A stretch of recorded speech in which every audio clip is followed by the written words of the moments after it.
वगैरे करतो पाईपलाईनला छिद्र पाडण्यासाठी, याचं नाव तुम्ही मला कमेंटमध्ये कळवा. हे जर नसेल तुमच्याकडं तर याच्या सहाय्याने पण आपण काय करू शकतो, बाटलीला छिद्र पाडू शकतो. आणि त्यानंतर आपल्याला लागणारं हे टमाटा वायर बॉटल आपल्याला बांधण्यासाठी. तर आणि एक असं आरापत्ती किंवा कैची ते टमाटे वायर कापण्यासाठी. एवढं सारं लागणार आहे आपल्याला. तर याचा उपयोग कसा करायचा हे तुम्हाला मी दाखवून देतो. तर शेतकरी मित्रांनो, आपला देशी जुगाड तयार झालेला आहे. तुम्ही इथे बघू शकता, ह्या बॉटलमध्ये मी डांबर गोळ्या टाकलेल्या आहेत आणि प्रत्येक साईडला 4 एकूण 4 असे छिद्र मी याला व्यवस्थित पाडून घेतलेत. जेणेकरून काय होईल, इथे बघा छिद्र दिसतंय, जेणेकरून काय होईल, डांबर गोळीचा जो स्मेल आहे तो इथून कंटिन्युअसली बाहेर येत राहील व रानडुक्कर हे तुमच्या शेतात येणार नाही. तर याला काय करायचं आहे, तुम्हाला शेताच्या कडीने म्हणजे तुम्ही धुऱ्यावर किंवा शेताच्या कडीने असे बांबूच्या साहाय्याने किंवा झाड वगैरे असेल तर त्याला इथे टमाटा वायरच्या साहाय्याने याला प्रत्येक 10-10 फुटावर तुम्हाला काय करायचं आहे, एक बॉटल लावायची आहे.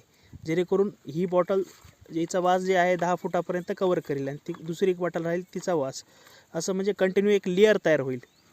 आता हे तुम्हाला प्रत्यक्षात बांधल्यानंतर तुम्हाला मी दाखवतो. आता ह्या व्हिडिओमध्ये कंटिन्युअसली मी दाखवणार आहे तुम्हाला हे बांधल्यानंतर कसं दिसतंय. ओके, चला. तर शेतकरी मित्रांनो, तुम्ही इथे बघू शकता आपल्या खूप साऱ्या बॉटल्समध्ये मी काय केलं आहे, पूर्ण डांबर गोळ्या इथे तुम्ही बघू शकता डांबर गोळ्या भरून घेतल्यात. ह्या प्रत्येकी बॉटलमध्ये आपण आणि व्यवस्थित भरल्यानंतर हे झाकण लावलेलं आहे ह्या बॉटलचं. आणि ह्या सर्व बॉटल आपल्याला फ्री ऑफ कॉस्ट मिळालेल्या आहेत, रिकाम्या बॉटल. तर याला आता मी लावणार आहे 10-10 फुटावर अंतरावरती या टमाट्या वायरच्या साह्याने. तर शेतकरी मित्रांनो, आपला देशी जुगाड तयार झालेला आहे. आणि इथं बघा अशा प्रकारे मी आपलं हे स्प्राईटची बॉटल आहे, तुम्ही छोटी बिस्लरीची बॉटल पण घेऊ शकता. याच्यामध्ये आपण डांबर गोळ्या टाकल्यात आणि इथे व्यवस्थित याला छिद्र केलेले आहेत. आणि इथे टमाटा वायरच्या साह्याने आपण काय केलं आहे, इथे असं व्यवस्थित जमिनीपासून थोडं एक 4 ते 8 बोटाच्या डिस्टन्सवर आपण याला असं लटकून टाकलं आहे. आणि प्रत्येक आपण 10 ते 12 फुटावर आपण काय केलं आहे, अशा बॉटल्स लावलेल्या आहेत. मी ते तिकडे पण दाखवतो तुम्हाला. याच्यामुळे काय होईल की याच्यातून जे डांबर गोळीचं आहे उग्र वास असा बाहेर येईल व रानडुक्कर जे तुमच्या शेतामध्ये येतात ते येणं थांबल.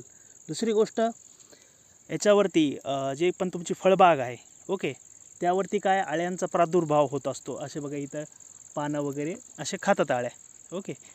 तर यामुळे काय होईल, ह्या जुगाडमुळं, हे डांबर गोळीच्या वासमुळं जे आहे